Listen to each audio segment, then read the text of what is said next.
I'm Sal Mineo, and these are teenagers. All teenagers are different. They come in all different shapes and sizes, and range in age from teeny boppers to 19-year-olds. But just like in the old days, teenagers have always shared one thing in common. They've always found a unique way to express themselves as individuals. And this, of course, would be called group self-expression. Today, just like always, clothes have been the groovy way of really expressing yourself.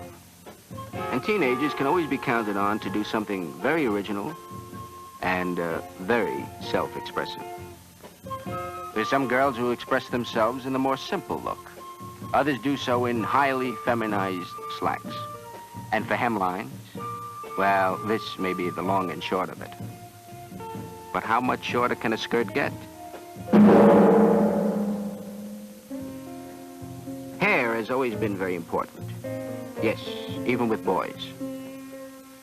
It's been very short and even longer than a Beatles. But girls have always had a lot more ways to express themselves through their hair. Why, they could change its color completely. And they can even simplify the entire thing and just go out to a store and buy some hair in any color they like. They can curl it, they can wave it, and they can even iron it so it comes out nice and straight, split ends and all. Certain hairstyles may make it necessary to take a good look to see which is the girl and which is the boy. But that's not true for all boys, especially for those who are trying so desperately to prove their manhood.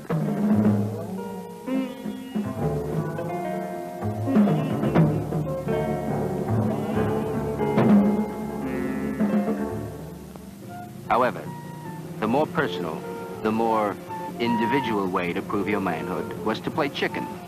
And at one time, a chickie run was considered the best way to prove manhood, dead or alive.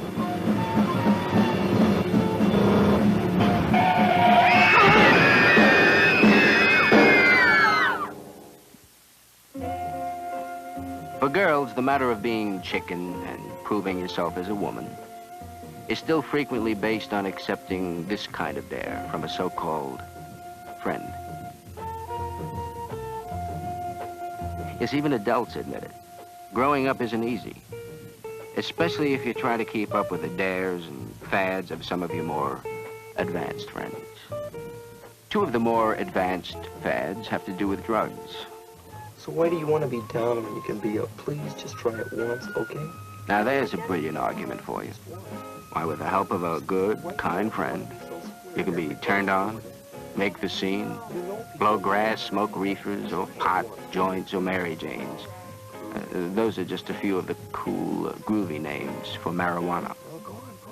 And if grass doesn't make it for you, baby, and especially if you need to be in, well, you can always drop a cap of acid. Now that's the real stuff. Very, very cool, very, very groovy.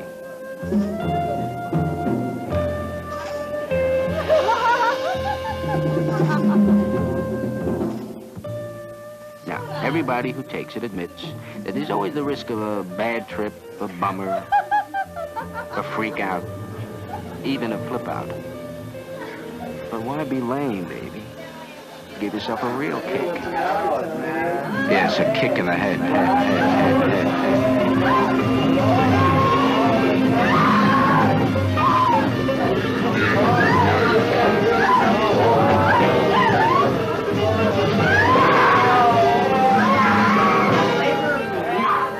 Is LSD merely another fad, another dare, another kick? Is it insight or insanity? What do America's leading scientists, doctors, and psychiatrists working with people taking LSD say? As we see it from a typical psychiatric ward, LSD is certainly much more than a mere fad. Right now we have over a dozen people hospitalized because of acute symptoms resulting directly from their taking LSD. Bizarre fatal accidents and suicides have also occurred in LSD's users.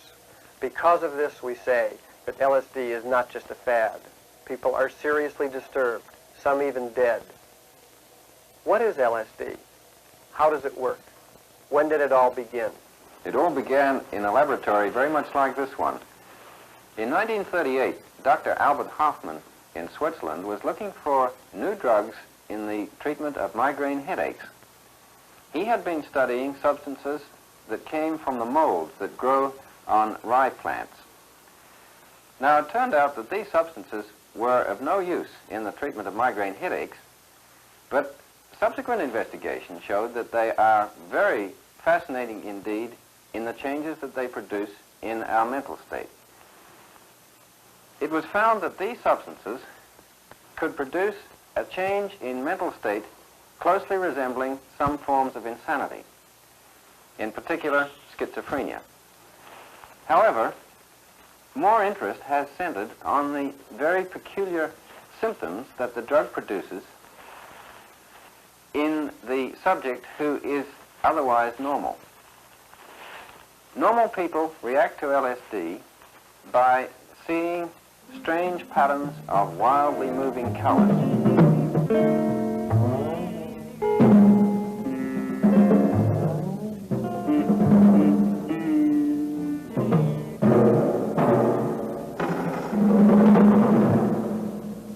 Time may appear to stand completely still.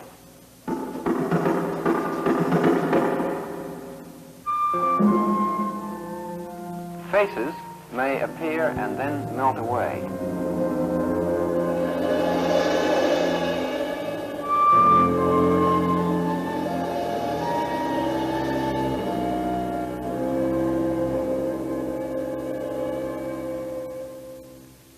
And at other times, the subject may recall with terrifying detail incidents that are long, long forgotten.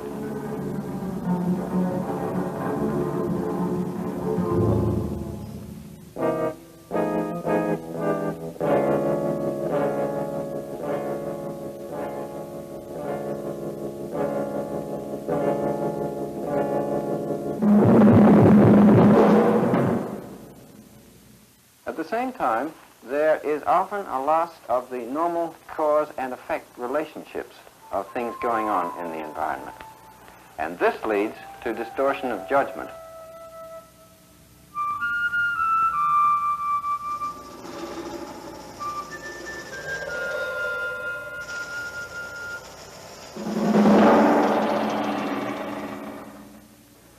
One ounce of LSD makes 300,000 doses.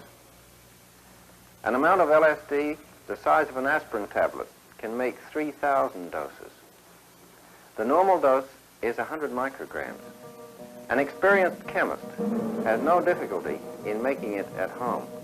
However, we have found that this amateur stuff contains many other substances, dangerous and often deadly. The strength of this amateur stuff is always uncertain. It may contain none, or 10, or 100, or 300, or maybe 3,000 micrograms. We have produced convulsions and death in animals with large doses of LSD. Nevertheless, in spite of the risks, the word was out. LSD was it. One pill and all unhappiness would vanish. The real meaning of existence would become quickly clear. Such nonsense. Parents, deprived of LSD, did not understand. Soon there was a great public outcry. Lysergic acid diethylamide was tossed out into the streets amidst a raging controversy. Because of this, the only legitimate company manufacturing pure LSD stopped. Many scientists felt that good scientific work was impossible in such a frantic mess. This is unfortunate because there are many basic questions about LSD which remain unanswered.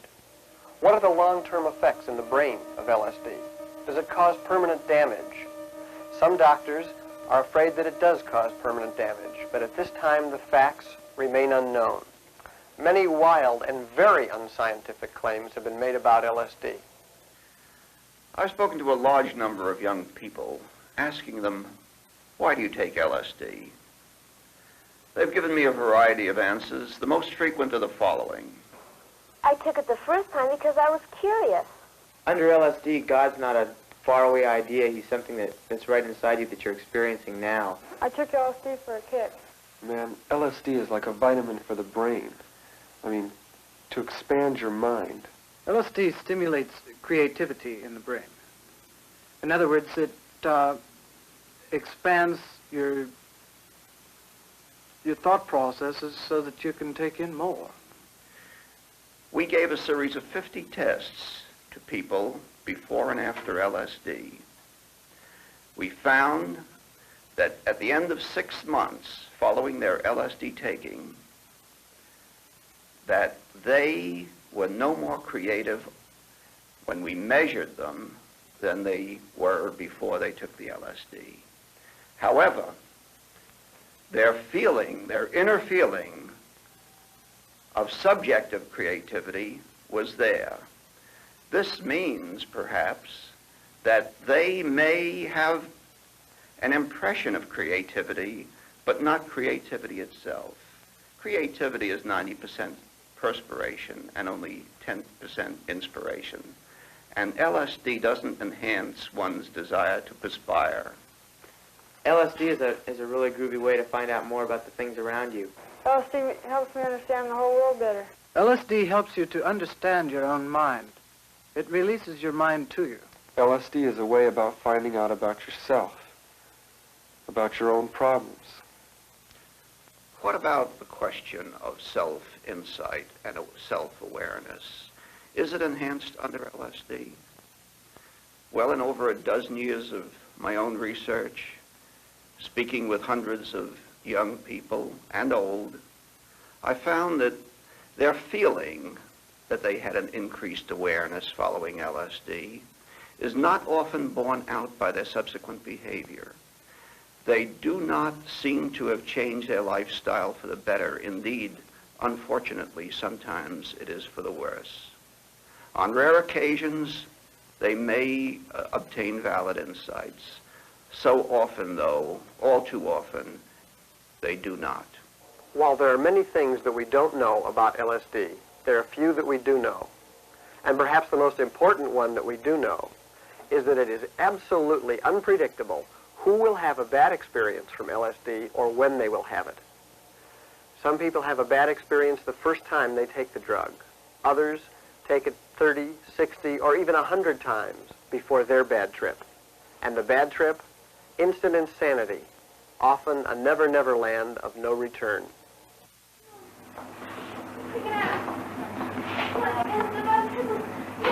You'll be okay. No, Timmy, no, get away, Timmy, get away. It's all right. No, get away from me, get away.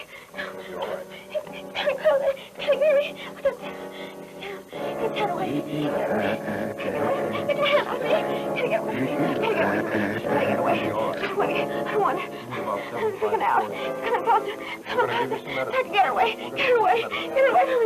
Get away. My mother, get me away. Get away. You're going to be in the hospital. It's going to be all right. I want to get I didn't take much. Somebody bum tripped me. Gotta get, it's a bummer. Gotta get out of here. Somebody gotta help me. Somebody help me. This girl is obviously acutely disturbed. She will be in the hospital for a few weeks or a few months. The chances are that she will get well again, at least well enough to leave the ward. Whether she will ever be the same again, have the same personality, the same ambitions, the same abilities to work, to love, to get along with other people, that we won't know for a long time. Some others who take LSD will have even more tragic freakouts, and there's no way to tell which ones these will be. Many lose all contact with reality. For instance, some forget what height means, and in a turned-on or euphoric state, step or attempt to fly from cliffs and high windows with real-life, permanent, non-psychedelic results. Other trippers attempt to merge their beings with large, fast automobiles. Another uncertainty about LSD is this. We don't know how it works in the body. We don't know the normal chemistry of it in the brain. There are two chemical structures here. Serotonin, a normal chemical found in the brain, and LSD, which has certain similarities to it. But whether these similarities are important or not, we don't know. There's much work to be done. A good deal of important research lies in the future. Hopefully someday we'll have the answers. There is much conflicting opinion as to why LSD should prove so popular with so many teenagers. Psychiatrists do have some ideas. One is that teenage is a time of life that's full of conflict. It's a time when people are struggling with who they are, what they want to become. A time when they're dealing with their own sexual and angry feelings. It's a time for rebellion, a time for experimentation, a time for dares, a time for fads. It's unfortunate, however, that LSD has proven to be such an in-fad. Unfortunate not because LSD is wicked or sinful of itself, but because it is such an extremely dangerous drug, a drug whose effects are so unpredictable, a drug which so often causes severe, long-lasting damage.